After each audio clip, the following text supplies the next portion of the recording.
Hello आणि welcome माझ्या चॅनलान जाचें नाव मार्क सिल्वा फिल्म्स. आमी आमच्या टिमीन चिंतलां घरा कडेच रावन तुमकां एक शो हाडपाक जाचें नांव जातलें गजाली म्हज्या वांगडा सीझन 2.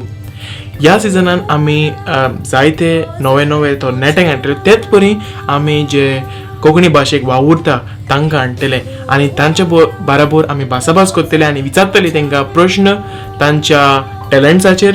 त्याच परी जे टॉपिक्स आतां करंटली टॉपिक्स जे चलता तांचे वयर आमी भासाभास करतले. सो मागता तुमी सगल्यांनी वचून आतांच वचून आमचो चॅनल हो सबस्क्रायब करचो, लायक करचो आनी तुमच्या फ्रेंड्सांक आनी फॅमिलीक सांगचें की मार्क सिल्वा लायव्ह तुमच्या मुखार युट्यूबाचेर येतलो म्हणून. So stay tuned and stay home, stay safe.